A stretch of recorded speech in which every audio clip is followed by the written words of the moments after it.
The parking lot was still there. Mark and Alina Harper had been married for 11 years. They were arguing about nothing important when they pulled into the supermarket parking lot in Dayton, Ohio. It was 10:41 p.m. Cold, quiet, almost empty. Mark loaded the groceries into the trunk. Alina sat in the passenger seat scrolling on her phone. The engine was still off. That's when the lights went out, not all at once. Row by row. The sound didn't disappear, it flattened, like someone had pressed their palm over the world.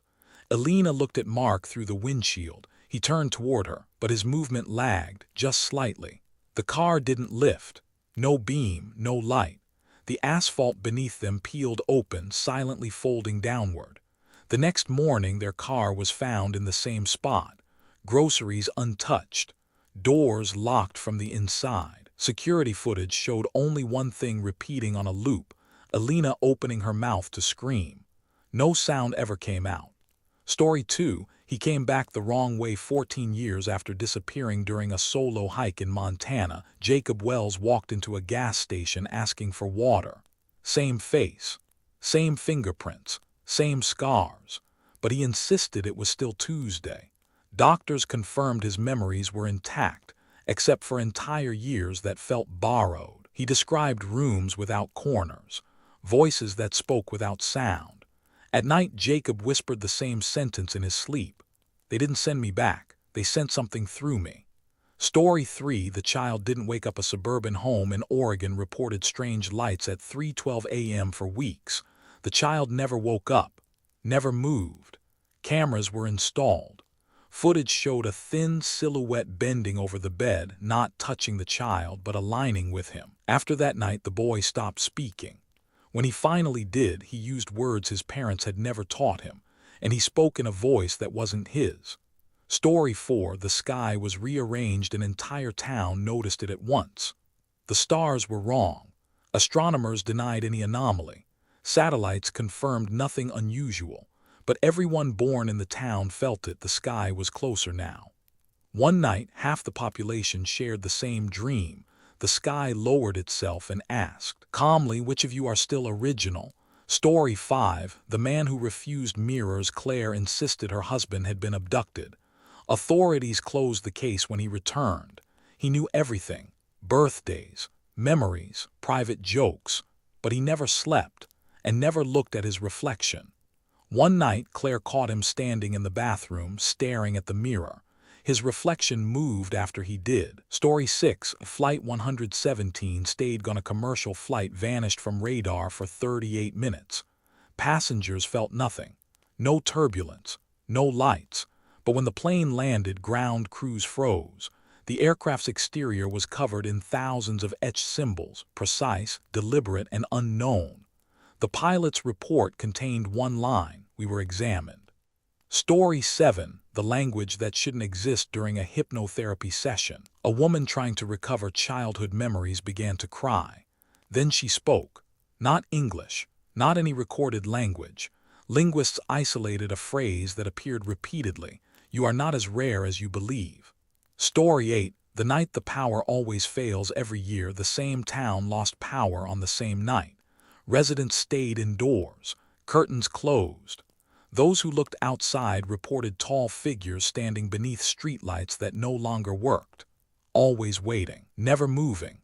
Story 9, the recorder didn't stop. A podcaster investigating UFO sightings left a recorder running overnight. At 2:17 a.m., a second voice appeared on the audio. It was answering questions that had never been asked. The final sentence was clear: "We know where you edit." Story 10, they only took what was shared. A couple woke up in separate cities, 3 states apart. Same clothes, same injuries. Medical scans revealed identical scars, perfectly symmetrical. Neither remembered the abduction, but both remembered the same impossible thought: something had been copied and something else had been kept. He came back the wrong way. Jacob Wells disappeared on October 14, 2009 during a solo hike near the Bitterroot Mountains in Montana. Search teams found his backpack, his boots, even a torn sleeve of his jacket. They never found a body. 14 years later, at 6:32 a.m., Jacob walked into a gas station 50 miles away. He asked for water. The clerk later said the first strange thing wasn't his appearance, it was his confusion. Jacob looked around the store slowly as if waiting for something to load. When asked where he'd been, he answered honestly. "Just out on the trail," he said. "I must have taken a wrong turn." Police confirmed his identity within hours. Fingerprints matched. Dental records matched. Old scars were in the right places. But Jacob insisted it was still Tuesday, October 14, 2009. He recognized people who had aged 14 years, but he thought they were pretending. Doctors ran cognitive tests. No brain damage, no memory loss. In fact, Jacob remembered things too well. He described places no one had asked about, rooms without corners, surfaces that bent instead of breaking. When questioned about the missing years, Jacob paused. "I didn't lose time," he said. "I lost direction." At night, nurses reported Jacob sitting upright in bed, eyes open, breathing shallowly. He never slept. One nurse recorded him whispering the same sentence repeatedly, perfectly calm. "They didn't send me back. They sent something through me." An MRI revealed abnormal neural symmetry, patterns mirrored too precisely to be natural, as if parts of his brain had been aligned, not healed. When asked if he remembered being taken, Jacob shook his head. "No," he said, "but I remember agreeing." Jacob Wells was released after 3 weeks. 2 months later, everyone who had shared a room with him during treatment reported the same dream.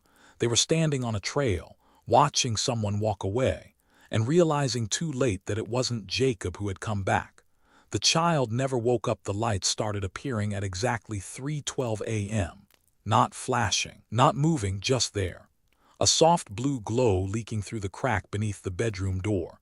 At first, the parents assumed it was a nightlight, then a passing car, then imagination, but the timing never changed. 3:12 a.m. every night. Their son Evan never cried, never stirred, never woke up. They found him each morning exactly as they had left him, tucked in, breathing slow and even, eyes closed. Too still. After the 4th night, his mother opened the door while the light was still there. The room felt heavier, as if the air had thickened. The source of the light wasn't a lamp or a window. It hovered near the ceiling, soft-edged, unfocused, like light without a surface. Evan lay beneath it, unmoving. His chest rose and fell, but his eyes were open, staring straight up. They took him to a doctor that afternoon. No signs of trauma, no neurological damage, normal brain activity. "Sleepwalking," the doctor said. "Children do strange things." But Evan stopped speaking that week. He didn't forget words, he simply didn't use them. When spoken to, he listened attentively, too attentively, tracking voices with precise eye movements as if measuring distance. His parents installed cameras on the 7th night. At 3:11 a.m., everything looked normal. At 3:12, the light appeared. The camera didn't glitch. It didn't blur. It recorded a tall, narrow silhouette forming within the glow. The figure did not touch the child. It aligned with him, its head lowered until it hovered inches above Evan's face. Its limbs matched his proportions exactly, longer arms folding inward, legs compressing unnaturally. As the figure descended, Evan's body did not move, but the silhouette did. It sank into him slowly, like an image sinking with a screen. At 3:14 a.m., the light vanished. The room returned to normal. Evan blinked once. The next morning, he spoke. One sentence: "I'm done waiting." His voice was calm, flat, too mature. When his mother asked what he meant, Evan tilted his head. "I waited while you slept," he said. "That's how it works." Over the following days, Evan's behavior changed subtly. He stood too close to people, maintained eye contact for too long, finished sentences before they were completed. He stopped responding to his name, but when spoken to firmly, he answered. "I'm still calibrating," said once when asked why he didn't play anymore. The parents reviewed the footage again. This time they noticed something new. As the silhouette lowered itself into Evan, the child's reflection in the closet mirror did not match his movements. The reflection smiled. Evan never slept again. Doctors sedated him. Monitors confirmed rest. But every morning, Evan reported the same thing: "I stayed awake." On the 12th night, the parents woke at 3:12 a.m. without alarms. The house was silent. no light this time. They entered Evan's room together. The bed was empty. No signs of struggle, no open windows, no sound. Only the camera remained, still recording. The final frame showed Evan standing in the center of the room, staring directly into the lens. Behind him, faintly visible in the darkness, were several identical silhouettes, all waiting. The sky was rearranged. No one could agree on who noticed it first. There was no explosion, no flash, no announcement, just a pause. In a small town in northern Arizona, people began stepping outside and stopping mid-movement, holding keys, holding coffee cups, holding doors open. The stars were wrong, not missing, not brighter, repositioned. Constellations that had been memorized since childhood no longer connected the same way. Angles felt off. Familiar patterns had been rotated, subtly, deliberately. Astronomers were contacted within hours. They confirmed nothing unusual. Satellite data showed no shifts. Official explanations blamed atmospheric distortion. But the people who lived there knew better. Everyone born in the town felt it immediately, a pressure behind the eyes, like remembering something incorrectly on purpose. Children were the first to react. They stopped drawing the sky the way they had been taught. Their stars formed new shapes, connected differently. One child asked a teacher a simple question: why did they move it closer? At night, sleep became difficult, not because of fear, but because the sky felt present, as if distance had been reduced. People began having the same dream. They stood in an open field looking up while the sky slowly lowered itself, not crashing, not falling, descending with intent. A voice followed, not loud, not threatening, patient. Which of you are still original? The dream always ended before anyone could answer. Animals fled the area. Birds abandoned migration paths. Telescopes malfunctioned only when pointed upward from within town limits. Then on the seventh night, half the population woke simultaneously. No alarms, no noise, just certainty. They walked outside together. The sky looked normal at first. Then something between the stars shifted.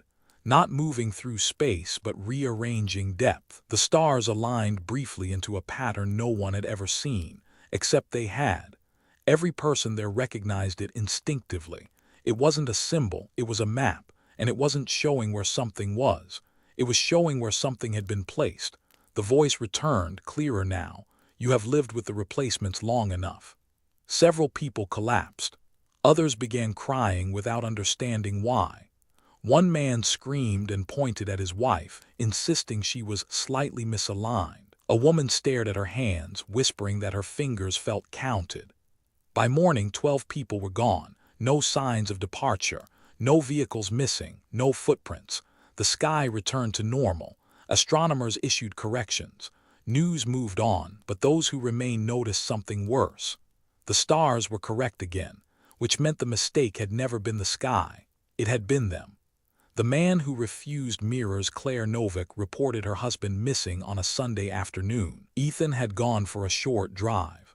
Milk, bread, 15 minutes, he didn't come back. Police searched for weeks. No crash, no credit card activity, no phone signal after 6:18 p.m. Claire learned how quiet a house could be. Then 32 days later, Ethan walked through the front door. No knock, no announcement, just the sound of keys being placed on the kitchen counter. He looked the same.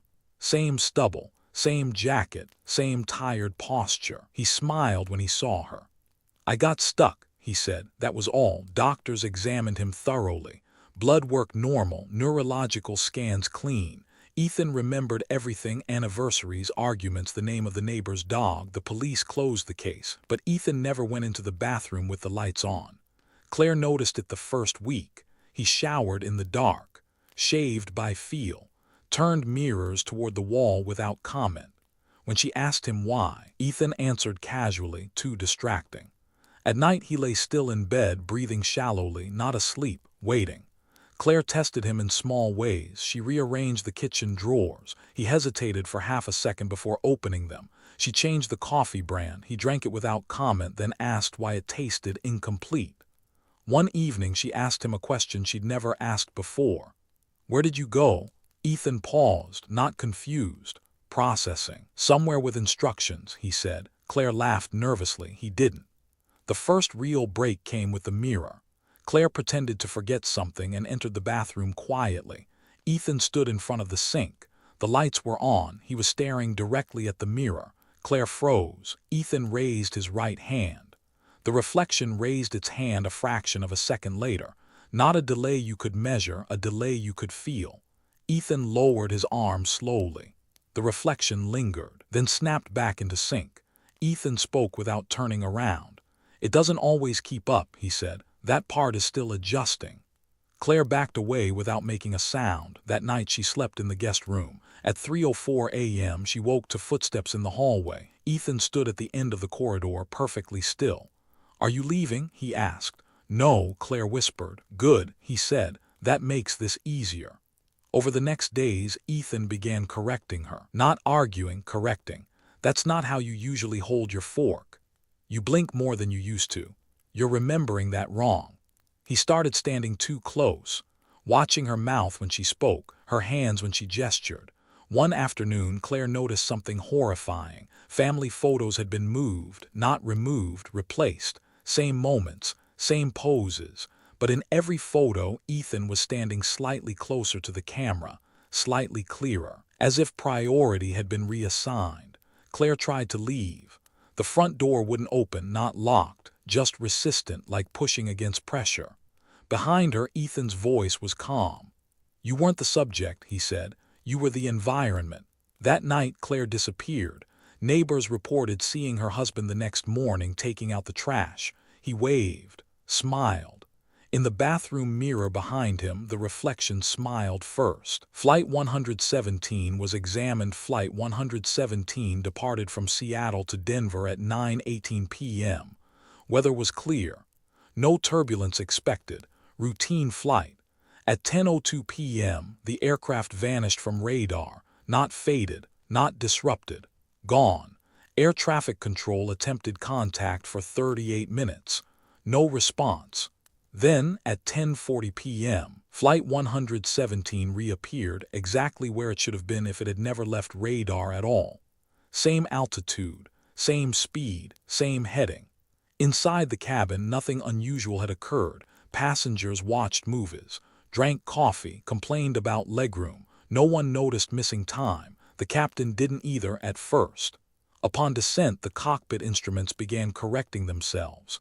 Not failing, adjusting.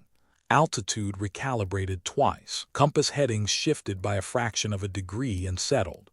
When the plane landed, ground crews surrounded it immediately and stopped.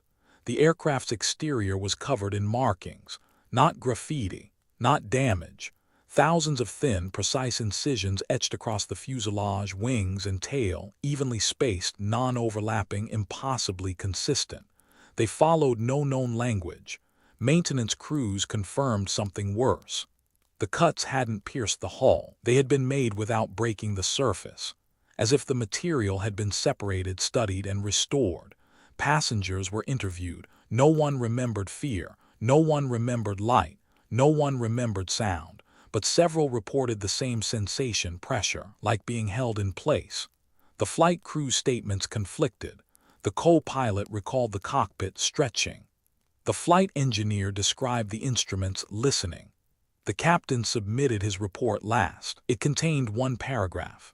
"At no point did I feel we were in danger. At no point did I feel we were in control. Whatever occurred was deliberate, methodical, and uninterested in our awareness." Black boxes were retrieved. Audio logs revealed a 38-minute gap. No silence. Instead, a low-frequency signal layered beneath normal cockpit noise, rhythmic, structured, repeating. Analysis showed the signal matched the spacing of the external markings exactly. A pattern. When questioned weeks later, the captain admitted one final detail. During the missing time, he remembered a thought that did not feel like his own. Not a voice, a conclusion. This model is inefficient. Flight 117 was returned to service after cosmetic repairs. Passengers flew on it again, but ground crews reported a change. The plane no longer accumulated where the same way. Metal fatigue progressed unevenly. Stress fractures avoided previously reinforced areas, as if the aircraft had been improved or corrected. The etched markings were removed, but pilots swore they could still feel them, not with their hands, with their instruments. The language that wasn't meant to surface. Dr. Helen Moore specialized in regression hypnotherapy. Not memory recovery for trauma, but pattern disruption, false memories, temporal confusion. She had seen people invent childhoods, invent voices, invent entire pasts. So when Nora Klein sat down across from her, trembling but composed, Helen expected nothing unusual. Nora's complaint was simple. "There are gaps," she said, "not missing memories, blocked ones." The session began routinely, breathing slowed, eyes fluttered, voice softened. Helen guided Nora back not to childhood but to before certainty, before memory formed shape. That's when Nora stopped responding. Her breathing remained steady, her pulse stable, but her mouth kept moving. The words were not English, they weren't slurred, they weren't emotional, they were precise. Helen halted the session immediately. Nora opened her eyes, confused. "I didn't say anything," she said. The audio recording said otherwise. The language repeated patterns, structured syllables, non-random cadence. Helen sent the audio to 3 linguists. All 3 returned the same response: "This is not a human language, not extinct, not constructed, not corrupted. It wasn't built for mouths." The next session was conducted under medical supervision. As soon as Nora entered trance, the language resumed. This time Helen asked a question. "Who are you speaking to?" Nora answered instantly in English. "No one," she said. "This is output." Then she continued speaking in the other language. The room temperature dropped by 4 degrees, not gradually, instantly. The recording equipment malfunctioned, not shutting off, but desynchronizing. Audio lagged behind movement, video frames duplicated. Helen noticed something worse. The language reacted to attention. When she leaned forward, syllable density increased. When she pulled back, it slowed. It was adaptive. Helen asked one final question. "Why now?" Nora's eyes opened. They did not focus on Helen, they focused through her. The reply came in English, layered beneath the other speech. "You stopped suppressing the interface." Nora collapsed moments later. She woke with no memory of the session. But Helen did. That night, Helen dreamed of symbols forming themselves in the air, not writing but instructions. She woke at 2:41 a.m. and began transcribing them instinctively. She did not remember learning the symbols. She only remembered recognizing them. By morning, the walls of her office were covered. When colleagues arrived, they stood silently in the doorway. The symbols were identical to those later recovered from the hull of Flight 117. Helen Moore was found dead 3 days later. No trauma, no struggle, cause of death, massive neurological overload. The final line in her notebook was written repeatedly with increasing pressure: "We are not rare. We are unresolved." They wait under the deadlights. The power outage happened every year on the same night. November 17th. Exactly 11:58 p.m. No storms, no accidents, no explanation. The town of Ridgeway learned to prepare. Candles were placed early, phones were charged, curtains were drawn, new residents were warned politely. "Don't look outside," they were told, not because it's dangerous, because it's confusing. At 11:57 p.m., the town became quiet, not tense, resigned. At 11:58, the power cut cleanly, no flicker, no surge. Streetlights went dark, and then the waiting began. Those who disobeyed the rule and looked outside described the same thing. Figures standing beneath the streetlights, not illuminated, framed, tall, still, too thin to be human but shaped like the idea of one. They didn't move, didn't gesture, didn't approach. They simply stood exactly where the light used to be, as if the darkness itself had marked a position. Children were never awake during the outage, not sedated, not forced. They slept deeply, dreamlessly, as if scheduled. Animals behaved differently. Dogs refused to face windows. Cats hissed at empty corners. Birds were never found in the morning, not dead, gone. At 12:41 a.m., the figures shifted, not walking, repositioning. Witnesses described it as a correction, not movement. They adjusted distance, spacing, alignment, like surveyors recalibrating a grid. One year, a man named Thomas Hill broke the rule. He stepped outside with a flashlight. The beam cut through darkness and stopped. Not absorbed, stopped. The light bent like it had struck a surface. Thomas screamed. Neighbors heard it end abruptly. In the morning, his house was still there, door open, flashlight on the ground. Thomas was not missing. He was present, standing in his living room, facing the wall. He did not respond to his name. Doctors declared him catatonic, but nurses noticed something unsettling. Thomas's eyes tracked movement behind people, not reflections, depth. When asked what he saw, Thomas whispered, "They're still measuring." The outage ended at 1:03 a.m. Power returned instantly. Streetlights flickered back on. The figures were gone except one, standing at the edge of town, closer than before. The following year, the town council discussed evacuation. The motion failed unanimously, not from fear, from recognition. Everyone present understood the same thing at once: leaving wouldn't help. The outage wasn't local. The town was simply where the waiting was easiest. On the 15th year, the power did not return, and the figures finally stepped out from where the light had been. The recorder answered first. Evan Locke hosted a small investigative podcast. No sponsors, no studio, just a rented office and a digital recorder. He focused on UFO sightings that never made the news, radar glitches, missing audio, reports that were filed and buried. One night, after recording an episode on unexplained radio interference, Evan forgot to turn the recorder off. It stayed running on his desk. At 2:17 a.m., a second voice appeared. It did not interrupt him. It waited. The waveform showed structured speech patterns layered beneath ambient room noise. Not static. Response. Evan discovered the audio the next morning. The voice was calm, neutral, genderless. It spoke between his breaths, answering questions he hadn't asked yet. When Evan reviewed the transcript, his hands began shaking. The voice addressed topics in the order he had planned for his next episode: specific details, private research notes, unreleased files. At 2:21 a.m., the voice said, "You will edit this part out." Evan didn't. He posted the episode in full. Within hours, listeners reported strange behavior. Playback speed fluctuated on its own. Time stamps drifted. Some listeners heard additional phrases, different phrases. One listener reported hearing their own name. Evan received an email with no sender address. Subject line: correction. The message contained one sentence: "We know where you edit." That night, Evan locked himself in the office. He turned the recorder on deliberately. "I'm listening," he said. The response came immediately. "You always were."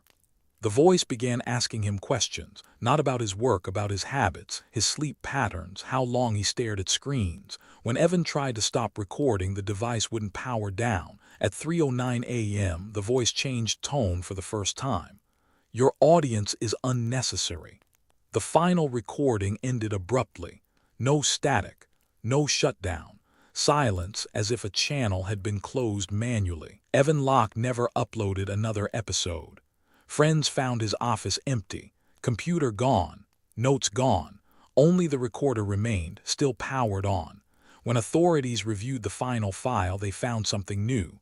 The voice wasn't speaking alone anymore. Multiple layered frequencies, slight delays, like echoes, except the echoes spoke first. The last decipherable sentence was clear. "You called, we answered, you kept listening." They only took what was shared. Daniel Mercer woke up at 6:14 a.m. on the floor of a motel bathroom in Kansas. The tiles were cold. The light was on. His clothes were unfamiliar but clean. His phone was in his pocket. No signal. At the exact same moment, 412 miles away, in a hospital emergency room in New Mexico, Sarah Mercer woke up on a gurney. Same time. Same confusion. They had been married for 9 years. Neither remembered how they got there. Daniel's motel receipt showed he had checked in at 1:03 a.m. Sarah's hospital intake form listed her arrival at 1:02 a.m. Both documents had been filled out in the same handwriting. Doctors found identical marks on their bodies. Not scars, not bruises, perfectly symmetrical impressions along the spine, shoulders, and behind the ears, as if something had been mounted temporarily. Both reported the same sensation upon waking. Not fear, absence. Something important was missing, but neither could say what. Authorities treated the cases separately at first. Then a nurse noticed something impossible. Daniel and Sarah answered questions the same way, same phrasing, same pauses, same corrections, even when questioned in different rooms by different people. When shown photographs of each other, neither reacted emotionally. They acknowledged recognition without attachment. "Yes," Daniel said, "that's familiar." "Yes," Sarah said, "that's confirmed." Psychologists compared EEG scans. The patterns weren't identical, they were complementary. Where Daniel's neural activity decreased, Sarah's increased, forming a complete structure only when overlaid. When asked about the missing time, both described the same place. Not a room, a process. "There was no distance," Sarah said. "There was no order," Daniel added. "But there was sequence." They remembered lying down without bodies. Not floating, distributed. They remembered pressure not physical but relational, like two files being compared, then merged, then separated. One investigator asked the obvious question. "Why you?" Daniel and Sarah answered together without looking at each other. "Because we shared structure." Marriage records showed nothing unusual. No cult involvement, no experiments, no military ties. But therapy sessions revealed something subtler. Daniel and Sarah had gradually begun finishing each other's thoughts years before the incident. Not playfully, automatically. They had shared routines, shared decisions, shared emotional shortcuts. They argued less not because things were better but because resolution came instantly. Individuality had thinned. Doctors reached a conclusion they never put in writing. The couple hadn't been abducted. They had been sampled, not for bodies, for integration efficiency. After 3 weeks, Daniel and Sarah were released. They were advised to resume normal life. They tried, but something had changed permanently. They could no longer think privately, not telepathy, prediction. Daniel would feel sadness before Sarah expressed it. Sarah would answer questions Daniel hadn't spoken yet, but the balance was wrong. Daniel began experiencing emotional blanks. He reacted slower, cared less. Sarah experienced overload, too much empathy, too many impulses, like one system split unevenly. One night Daniel woke up standing in the living room. Sarah was already there, neither remembered walking. They spoke at the same time. "It's drifting again." Medical scans showed a terrifying trend. Their neural patterns were slowly realigning, converging, not synchronizing, collapsing. Doctors warned separation might worsen the effect. Together they stabilized. Apart they degraded. The final report classified the case as a dissociative anomaly.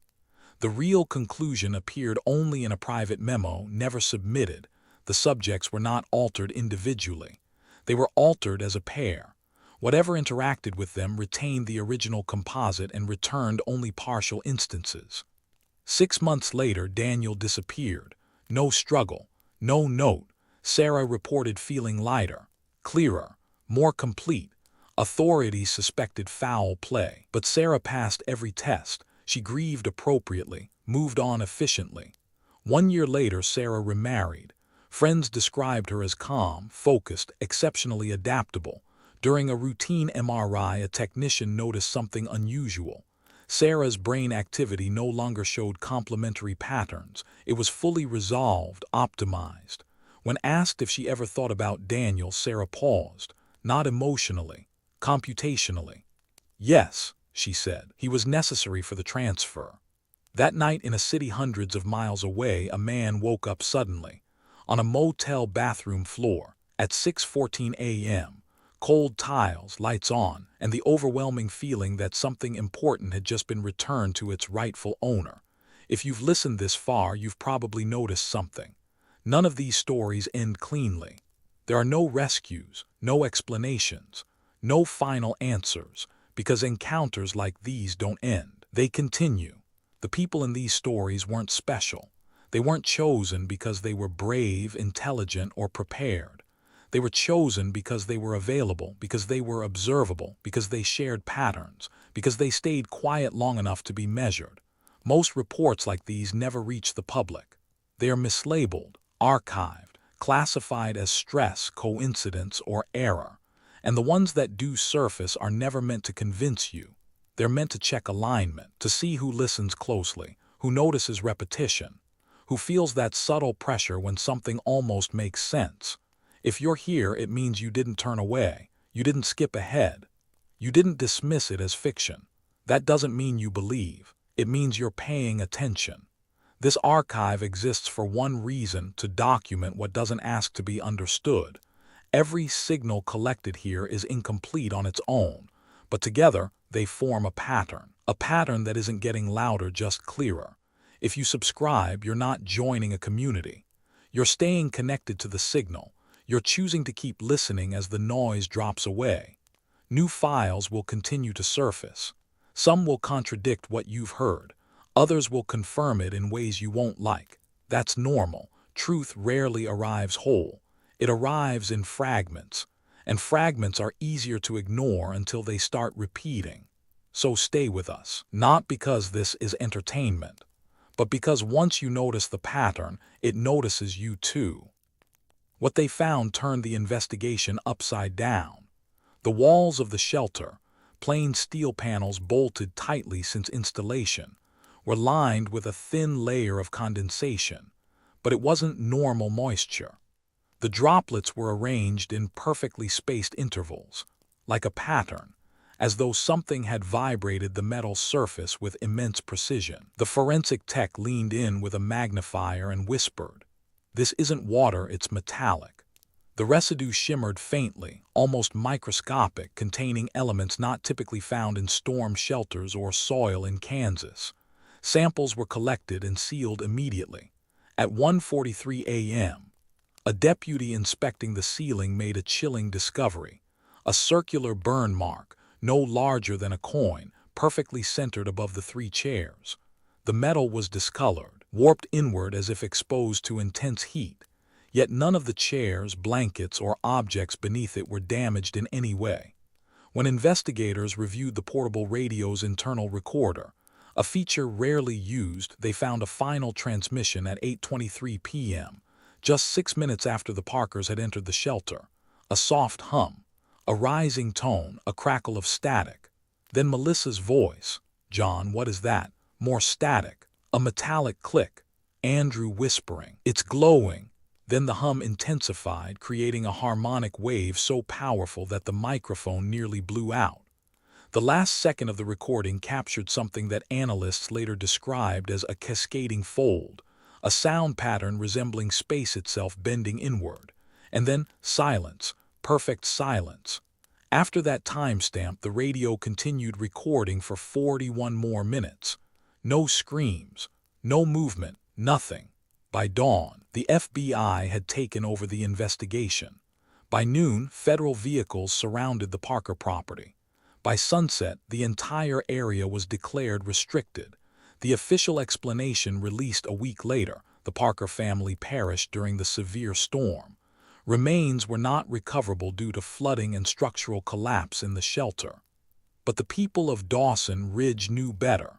The shelter had not collapsed.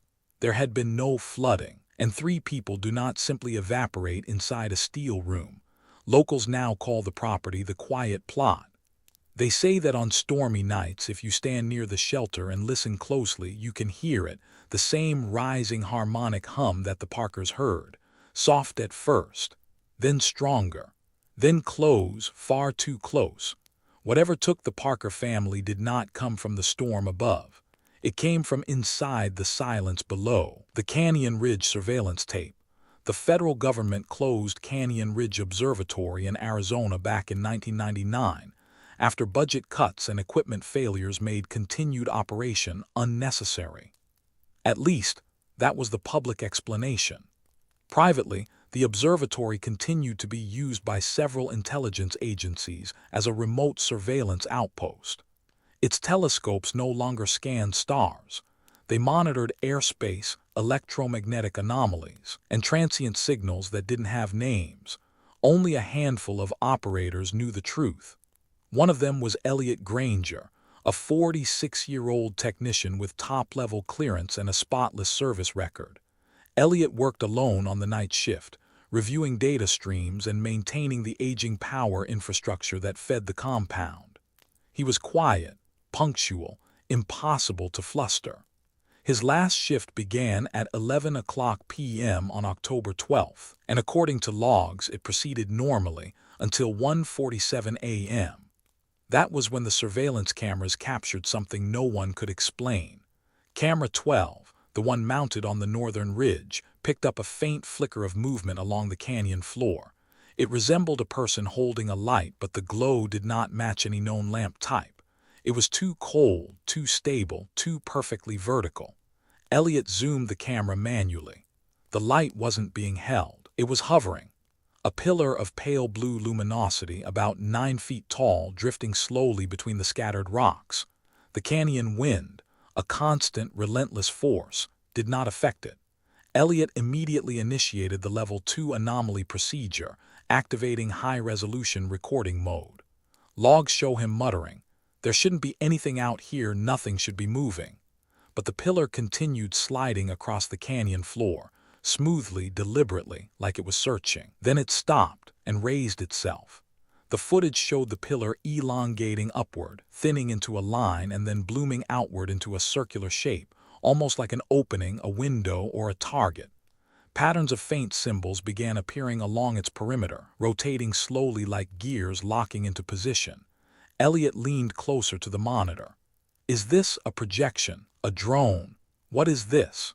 The observatory vibrated, just slightly, but enough to shake dust from the ceiling. Camera 12 began to glitch, wavering between frames. Elliot switched to thermal imaging, but the screen filled with impossible readings. Heat spikes colder than the surrounding air, geometric voids that made no physical sense. Then at 1:49 a.m., something stepped out of the circle. Not walked, stepped out, as if the circle were a doorway. The shape was tall, thin, humanoid only in outline. Its edges rippled like fabric underwater. As it moved, its joints bent at angles that defied biological structure, and each step left a faint distortion in the ground, tiny spirals of dust rising upward. Elliot whispered, barely audible on the microphone, "This is not human." The figure moved toward the canyon wall, paused, and seemed to listen.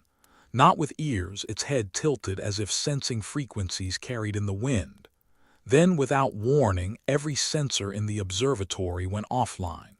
Infrared, dead. Magnetic monitors, flatlined. Acoustic sensors, zero input. Wi-Fi, radio, thermal, geophones, all silent. The observatory dropped into a state of unnatural quiet, the kind where even one's heartbeat feels too loud. Elliot stood, unsure if he should evacuate or investigate manually. For 30 seconds, the footage was blank due to system resets. When the feeds returned, the figure was gone. But something else had changed. The circular opening now hovered directly above the canyon ridge, 30 feet in the air and expanding. Slow, deliberate, like a giant iris widening. Filaments of light stretched from its edges to the rocks below, anchoring themselves like roots.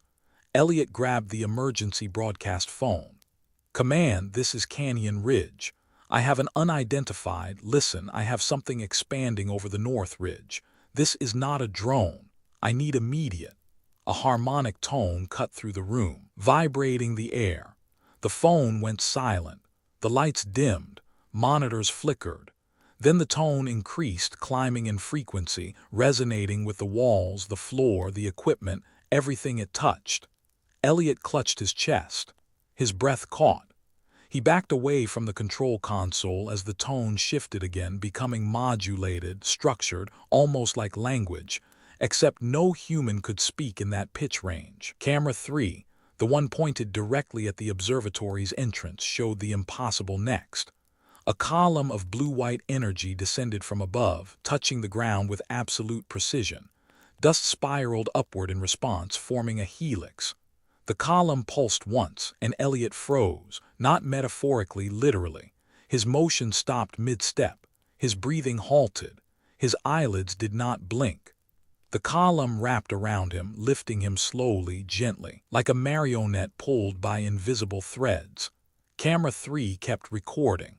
Elliot rose toward the ceiling, then angled sideways, passing through the metal wall as though it were made of vapor. No hole, no burn marks, no structural damage. He simply phased out of existence. The energy column retracted upward. The frequencies abruptly ceased. All equipment rebooted simultaneously. By the time federal teams arrived 3 hours later, the observatory was cold and silent. Every camera replayed only the parts authorities allowed technicians to see. Elliot Granger was never found, but the strangest detail wasn't his disappearance. It was this. On the canyon floor, directly below camera 12 viewpoint, investigators discovered an imprint, a perfect circle 47 feet wide, scorched into the stone. Inside it, the rock had melted and cooled into a smooth, glass-like surface. But the circle wasn't the frightening part. The frightening part was the second imprint, a smaller circle, 10 feet wide, halfway embedded into the first one, as if something had descended, lowered itself, and then taken off again, leaving behind only its geometric shadow. The official statement claimed equipment malfunction led to fabricated imagery. But every technician who reviewed the source files whispered the same thing afterward. The cameras didn't malfunction. The world did. The Glacier Motel countdown. The Glacier Motel in northern Wyoming had once been a thriving rest stop for truckers, hikers, and tourists on their way to Yellowstone. By 2018, it was barely alive. 3 functioning rooms, a flickering neon sign, and a manager who kept the place running mostly out of stubbornness. Nobody wanted to stay there unless they had no other choice. On January 4th, 4 guests checked in during a late-night blizzard. Their names were logged in the motel register. Alan Pierce, 55, traveling salesman Nina Holloway, 29, wildlife photographer Tim Carter, 42, truck driver Eva Morneau, 33. Schoolteacher room assignments were given. Keys were handed over. The storm howled across the empty highway as each person carried their bags toward the creaking walkway outside their rooms. None of them would ever check out. At 11:08 p.m., the motel's ancient electrical system failed. Lights died. Heat cut out. The neon sign stuttered and went black. The manager, an elderly man named Ray Cooper, cursed under his breath and trudged to the maintenance shed to reset the breakers. That was the last time anyone saw Ray alive. The power never returned. By sunrise, all 4 guests were gone, and each room told a different story of what took them. Room 3, Alan Pierce Allen's room, was found in perfect order except for the alarm clock on the nightstand, which displayed a time that made no sense. 0000, blinking repeatedly as though performing a reset cycle. The clock was not digital. It was analog, a mechanical wind-up model, incapable of flashing numbers. Yet investigators logged it exactly as it was found, its hands missing, replaced by 2 red diodes soldered crudely into the metal faceplate. But no wiring existed inside the device. No battery, no source of power. Alan's suitcase was by the door. His shoes were on the mat. His coat hung neatly on the hook. But the bedspread showed a single, unmistakable indentation. Alan had been lying there, facing the ceiling, and then, according to forensics, lifted vertically with incredible force. The mattress fibers beneath the indentation were compressed into a spiral pattern, as though subjected to rotational pressure. And on the ceiling directly above the bed, investigators found a faint black circle, no larger than a coin, scorched into the plaster. A perfect match to the storm shelter incident 6 states away. Alan Pierce was never located. Room 4, Nina Holloway. Nina was a photographer, meticulous about her gear. Her camera bag was found open on the floor, lenses scattered, and her DSLR still recording when investigators picked it up. The final video contained static for the first 30 seconds. Then a countdown appeared. Not digital characters, handwritten numbers, as if someone had smeared glowing ink across the lens from the inside. 10:98, each number pulsed with increasing brightness. Each pulse caused the audio to distort into a low, sweeping hum. By 6, the room lights flickered in the footage, despite the motel having no power. By 3, Nina's breathing became audible, rapid, terrified, close. At 2, she whispered, "It's in the walls." At 1, the hum reached a frequency that shook the camera. The lens warped inward, the picture collapsed. When the video ended, the camera's internal glass elements were found melted into a single fused block. Nina was never found. Room 5, Tim Carter. Tim was a large man, 240 pounds, ex-military, not easily frightened. But his room looked like a battlefield. Furniture overturned. The curtain rods snapped, deep gouges in the floorboards as if Tim had been dragged toward the window. The strangest detail, the window glass had not shattered outward or inward. It had evaporated, leaving behind a perfect, crystalline outline of where it once sat. Outside in the snow, just beneath the window, investigators found a pattern burned into the ice, a 15-foot spiral carved with mathematical precision, edges so sharp they looked machine-cut. At its center lay Tim's truck keys, arranged deliberately in the exact geometric middle. But no footprints led away from the room. No tire tracks. No disturbance in the snow except the spiral. Tim Carter was never seen again. Room 6. Eva Morneau. Eva's room was the most disturbing of all. The door was still locked from the inside. The window sealed, the bathroom untouched. Her phone was on the bed, flashlight on. Her suitcase was unzipped but organized. And on the far wall, written in trembling strokes of charcoal taken from the room's fireplace, investigators found a message: "It's counting US." The letters were uneven, almost frantic, as though written in the last seconds of sanity. Beneath the message was a second line, smaller, barely legible: "Don't look at the 0." The investigators never publicly released that detail, but internal reports described a chilling final clue. Eva's phone contained a last audio recording, 2 minutes long. The first minute was silence. Then a faint ticking sound emerged, not mechanical, not rhythmic, more like a metronome made of metal and breath. Then a voice, Eva's voice, whispered, "It's here." After that, the ticking accelerated, faster, higher, shriller. Then it stopped. A single tone followed, long, steady, unbroken, and the recording ended abruptly at 0000. Eva was never found. The aftermath: when state police arrived, the blizzard had already covered most signs of movement around the motel. The manager's body was not recovered. The security cameras showed only static for the entirety of the night. But the final frame on one exterior camera, camera 2, captured something investigators refused to acknowledge. A tall column of light rising behind the motel, 12 feet wide, 40 feet tall, flickering in a deliberate sequence like a countdown. The official cause of death for the manager was listed as exposure. The guests were categorized as missing. The motel was condemned within 48 hours. No one ever stayed there again.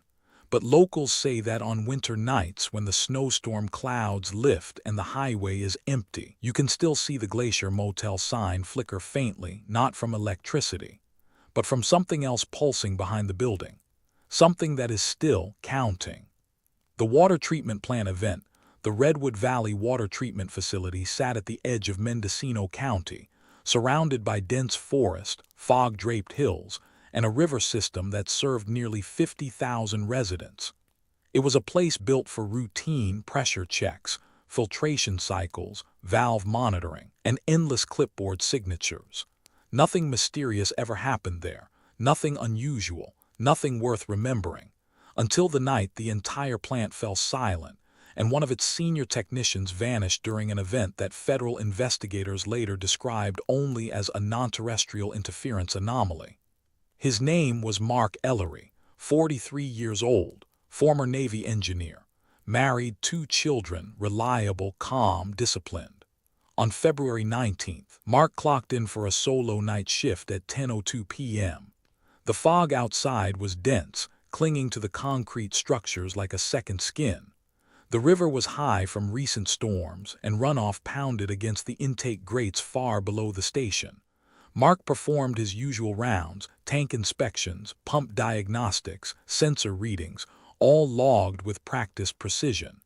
At 12:14 a.m., he walked into the control room. Cameras recorded him setting down his thermos, adjusting the monitor brightness, and tapping into the live flow charts. Then everything changed. 01:03 a.m.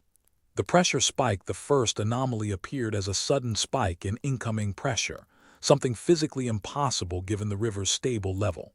Alarms flashed across all screens simultaneously. The intake gauge shot from 18 psi to 87 psi in less than half a second. Mark frowned. That can't be right. He lifted the phone to call the on-call supervisor. The phone emitted no dial tone, only a soft, airy hum like wind passing through metal pipes. He hung up. The hum continued from the handset even after it was placed back on its cradle. Mark stared at it for a full 8 seconds before muttering, "Nope, that's not normal." Then the lights flickered. 01:04 a.m. The grid failure. All power inside the plant went out at once. Backup generators should have activated instantly, but they didn't. The entire facility fell into absolute darkness. Only one thing created light now, the river. Outside the control room's windows, where the darkness should have been total, a faint blue shimmer rippled across the water. Not moonlight, not reflection. A glow coming from beneath the surface. Mark stepped closer, pressing his face to the glass. The river was illuminating itself. A slow-moving sheet of pale blue radiance traveled upstream, against the current, gliding like a living membrane under the water. As it passed beneath the intake structure, the concrete shuddered. Mark staggered backward. What the hell is under there? Then came the sound, low, vibrational, alive. It wasn't a hum. It wasn't a tremor. It was the sensation of standing inside a speaker turned to maximum volume, except the sound wasn't heard through the ears. It resonated inside the bones. Mark grabbed a flashlight and sprinted into the main filtration hall. 01:06 a.m. The rising pulse. The flashlight beam cut across the metal catwalks. Steam vents hissed. Loose chains rattled. Every surface vibrated with the same rhythmic pulse coming from the river. Mark leaned over the railing to inspect the primary tanks. He froze. The water inside the tanks had risen with no inflow. Not only risen, but rotating. A perfect spiral vortex formed in every tank simultaneously, spinning in sync with the pulses coming from the river. The flashlight beam bent strangely around the spirals, warping as though passing through a lens. Mark whispered, "This isn't a mechanical fault, this is coordinated." Then the spirals stopped, instantly, without deceleration, frozen in impossible stillness, and the facility fell silent. No vibration, no water movement, no sound at all. The sudden silence was so complete that Mark's breath echoed off the walls like he was inside an enormous cathedral. He backed away slowly. Then he heard footsteps. 01:07 a.m. The footsteps not his own, these came from the walkway above him. Slow, measured, too heavy to be human. Mark shined the flashlight upward. No one there. Another step, another, getting closer. He climbed the ladder to the upper walkway. The beam flicked left, right, nothing. But the catwalk rail was warm. Metal shouldn't be warm in a blackout inside a winter facility. Mark touched it and yanked his hand back. The metal thrummed like a living artery. Footsteps again, this time behind him. He spun around and his flashlight went out. 01:08 a.m. The vertical light, a pillar of white-blue radiance, erupted from the center of the filtration hall, stretching from the concrete floor to the ceiling, not burning, not flashing, just existing with absolute authority. Everything inside it floated: dust, droplets, loose bolts, paperwork, pages rising gently as if caught in a slow upward wind. Mark couldn't move. His body stiffened, breath caught in his throat, heart pounding. The beam didn't emit heat or cold, only pressure, like standing against an ocean current. Then something moved inside the beam. A silhouette, humanoid, but elongated, stretched, its proportions subtly wrong. Limbs too long, torso too narrow, head too smooth. It stepped forward, not out of the beam, through it. The form was simultaneously visible and transparent, like its body flickered between physical states. Every footstep produced a faint harmonic resonance that vibrated the metal catwalk under Mark's boots. He tried to back away, but his muscles wouldn't obey. The figure stopped inches from him. It raised one arm, impossibly thin, ending in a shape neither hand nor tool nor appendage, and pointed toward Mark's chest. The vibration from the river surged, and Mark lifted off the ground. His body floated horizontally, frozen, arms at his sides, eyes wide in terror. Tools, papers, chains, all lifted with him into the beam's gravitational pull. The figure watched him, studying, measuring, selecting. Then it moved closer until its head aligned with Mark's. The resonance spiked. A burst of light consumed the walkway, and Mark vanished. Not exploded, not burned, not pulled away, just disintegrated into a rising stream of particles that spiraled into the vertical beam like smoke drawn into a vacuum. The light retracted upward through the ceiling. Water crashed back into the tanks. Lights flickered on. The river stopped glowing. Everything returned to normal. Except Mark. The investigation when the morning shift arrived. The facility was operational but empty. Mark's thermos was still warm. His jacket hung neatly on the hook. His clipboard lay on the console, pen uncapped. Security footage for the entire night was corrupted, overwritten by a single repeating frame, a blank screen displaying 010800 system restart. The federal investigation team quarantined the plant for 3 weeks. They removed samples from the tanks. They scanned the pipes. They studied the burned circular scar left on the catwalk. Their final report listed Mark Ellery as absconded during equipment malfunction. But an internal note found months later, declassified only by mistake, revealed the truth. Subject absorbed by vertical event pattern. Pattern match. 92% similarity to Yellowstone incident, Glacier Motel incident, Orchard Field event. Cause unknown. Origin, non-terrestrial. The Redwood Valley Water Treatment Facility reopened after minor repairs. But workers swear that sometimes, just before dawn, the water inside the filtration tanks begins to spiral, slowly, silently, just like the night Mark was taken. As if something is still underneath the river, waiting for its next measurement. If you've made it this far, you already know something most people will never believe. You've heard the disappearances. You've followed the trails that stop mid-footstep. You've listened to the recordings that shouldn't exist, and watched ordinary people vanish into places no map has ever shown. These aren't isolated events. They're signals, pieces of a pattern stretching across forests, deserts, motels, laboratories, and forgotten highways. Every story is a thread, and every thread leads to the same silent question: who is taking them, and why now? The agencies deny everything. The reports get buried. The witnesses disappear. The evidence melts, burns, flickers, resets to zero, but the patterns keep forming. A light in the canyon, a countdown in a motel room, footsteps in an empty hangar, a storm shelter that becomes a doorway. A scientist pulled out of reality like she was never meant to stay here. If these are coordinated, if these are rehearsals, then what comes next won't be quiet. It won't be small. And it won't be contained. This channel exists because someone has to archive what's left behind. Someone has to piece together the moments before the lights fall, before the hum begins, before the world around you folds and turns inside out. If you want to understand what's happening, if you want to be one of the few people who sees the pattern forming before it reaches your town, your street, your room, then don't just watch. Subscribe. Stay here. Follow every signal. Because the events are accelerating. The distances between them are shrinking. And sooner or later, one of these stories won't be a story from somewhere else. It'll be one that begins exactly where you're standing now. So stay with us. Watch the next file. Listen closely. And whatever you do, don't look away when the light starts to rise.